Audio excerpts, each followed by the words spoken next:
And hello, everyone. I'm your host, Daren Jaime, and today is Wednesday, August 29th. You're watching Open, a live program that brings the Bronx and New York City straight to your TV set. We also want to encourage you to watch, or I should say, all Manhattan. Manhattan Neighborhood Network is also being seen, as Open is now being broadcast live simultaneously on MNN's channel, so we welcome our MNN viewers there. We also encourage you to stay connected to us. And how do you do that? Well, you can find out more about us on Twitter at BronxNet and Facebook at Open BronxNet Television. Well, a lot has certainly been going on throughout this past week. We take you now to some Bronx updates.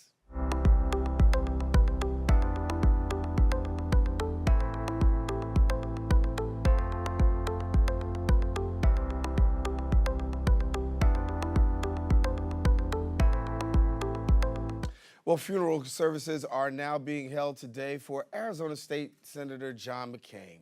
McCain's body will lie in state at the Arizona Capitol in Phoenix today. After that, his body will be brought back to Washington, where he'll lie in state at the U.S. Capitol. There'll also be a full funeral service for him at the Washington National Cathedral, where former U.S. Presidents George W. Bush and Barack Obama will be delivering the eulogy. McCain, a war hero, survived 5 years as a prisoner of war in Vietnam, served 3 decades in Congress, and went on to become the Republican Party's nominee for president in 2008. He was diagnosed with an aggressive form of brain cancer in July of 2017. Well, car theft, excessive wait times for the BX10 bus, unpaved streets. Residents contend with a diverse set of ills on a regular basis. But there's a particular issue plaguing some people living in a serene enclave just south of Wave Hill.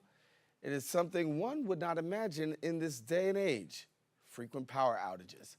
Elizabeth Cook Levy, who lives on West 247th Street, says she and some of her neighbors suffer from such outages several times a month.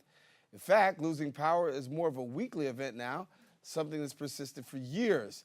Some of her neighbors are even considering investing in generators. But the bigger question is, why can't Con Edison stop the outages from happening? The August 11th blackout wasn't how Cook Levy and her neighbors preferred to spend their Saturday, spurring some to refloat the idea of dropping thousands of dollars on a generator.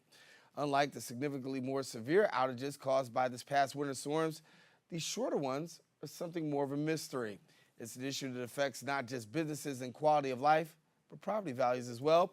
Con Ed did do a preliminary check of records on the area near West 247th Street and Independence Avenue, and indeed found 2 recent outages, one on June 20th and August 11th in an event, and that was given by spokesperson Alan Drury. Now, both were caused by down wires, the more recent one because of a toppled tree. James Den, Public Information Officer for the Public Service Commission, and spokesperson James Den also said that the regulatory agency wasn't aware the Riverdale area was having these problems, but providing residents safe and reliable service is a fundamental component of their work, and they'll review the situation on West 247th Street. Also, Assemblyman Jeffrey Dinowitz, he advocated burying power lines as a potential solution to future outages. While he wasn't aware of what was happening to Cook Levy and her neighbors, spokesperson Brendan Fitzpatrick said that means calling out Con Ed when appropriate, while urging also other residents to call on Assemblyman Dinowitz when power fails. In the area as well, Rabbi Thomas Gardner notes his Independence Avenue Synagogue, Riverdale Temple, was also affected by the August 11th outage. While other very small outages have hit the temple in the past, still Gardner contemplates the outage with equanimity.